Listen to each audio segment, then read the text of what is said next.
ഇതിനൊക്കെ അപ്പുറത്തായിട്ട് A K ആന്റണിയുടെ മകനാണ്. കേരളത്തിൽ ഞങ്ങളുടെ മുമ്പിൽ അനിൽ ആന്റണി എന്ന് പറഞ്ഞ് എ കെ ആന്റണിയുടെ മകൻ എന്നുള്ള വലിയ അംഗീകാരമുണ്ട്, മനസ്സിലായില്ലേ?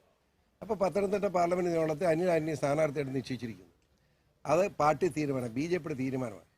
വേറെ ആരും നിങ്ങൾ പലർക്കും എവൻ ചോദിച്ച പോലെ ഞാൻ സ്ഥാനാർത്ഥി ചോദിച്ചിട്ടുള്ളൂ, പിന്നെ എന്താ നിങ്ങൾ വർത്തമാനം പറയുന്നത്? ഒരു സ്ഥലത്ത് ആരുടെങ്കിലും പറ, ഏതെങ്കിലും ഒരുത്തം പറ ഞാൻ സ്ഥാനാർത്ഥി ചോദിച്ചത്. പിന്നെ ചില വട്ടന്മാരിങ്ങനെ പറഞ്ഞുകൊണ്ട് അതിന് ഉത്തരം പറയാൻ നമുക്ക് അറിയില്ല.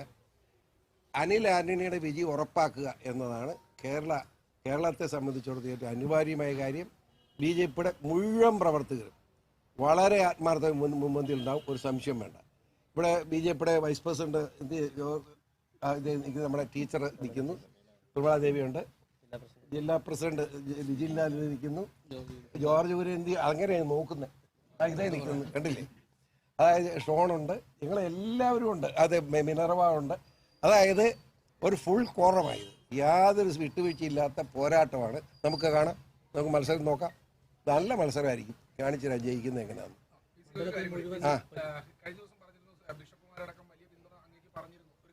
ശരി, അല്ല അത് ഞാൻ കരുതുന്നില്ല. അത് ഉണ്ടാക്കിയെടുക്കുന്നത് എങ്ങനെയാണെന്നുള്ളത് ഞാൻ ചർച്ച ചെയ്യുന്നത്, മനസ്സിലായില്ലേ? അത് സ്വാഭാവികമായി അവർക്ക് ക്രിസ്ത്യൻ എന്ന നിലയിലുള്ള ഒരു പ്രത്യേക ഇതായിരുന്നു. കാരണം ഞാനുമായിട്ടുള്ള ഡയറക്റ്റ് ബന്ധമാണ്, അതുകൊണ്ടുള്ളൊരു മൂവ്മെൻ്റ് ആയിരുന്നു. പക്ഷേ ആ മൂവ്മെൻറ്റിന് ഒരു ചെറിയ തടസ്സം ഉണ്ടായിട്ടുണ്ട്. ഞാൻ ഈ കള്ളം പറഞ്ഞ് പാരമ്പര്യമൊന്നും എനിക്കില്ല. ഒരു മൂവ്മെൻറ്റിന് ചെറിയ തടസ്സമുണ്ട്. ആ തടസ്സം എങ്ങനെ നീക്കാൻ ഇന്ന് രാവിലെ മുതൽ അതിൻ്റെ ഒരു അനീറ പ്രവർത്തനത്തിലായി, മനസ്സിലായില്ലേ? എങ്ങനെ അത് മാറ്റിയെടുക്കാൻ കഴിയും എന്ന് തീർച്ചയായിട്ടും നോക്കും.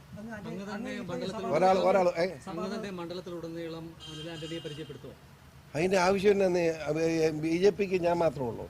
BJPക്ക് ആവശ്യത്തിന് വെച്ചും പ്രവർത്തകരുണ്ട്. ഞാൻ പോകേണ്ടടുത്ത് ഞാൻ പോവും, പ്രവർത്തകർ പോകേണ്ടടുത്ത് പ്രവർത്തകവും, ഒരു സംശയം വേണ്ട. ഞാൻ പോകേണ്ടടുത്ത് ഞാൻ പോകും, സംശയം എന്താ?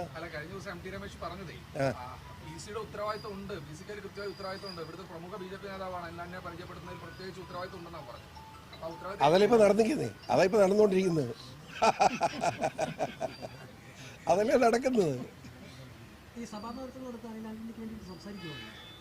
ഞാൻ പറഞ്ഞല്ലോ സാർ, ഇന്ന് രാവിലെ മുതൽ ഞാൻ അതിനുള്ള ശ്രമത്തിലാണ്. പലരോടും ഞാൻ സംസാരിച്ച് കഴിഞ്ഞു. അവരുടെ തർക്കങ്ങളും ഒക്കെ ഉണ്ട്, അതൊക്കെ ഞാൻ കേട്ടു. പക്ഷേ അതിലൊക്കെ പ്രമുഖരായ വ്യക്തിത്വങ്ങളും ബിഷപ്പുമാരുണ്ട്, അവരെ ഞാൻ കാണുന്നുണ്ട് ഉടനെ.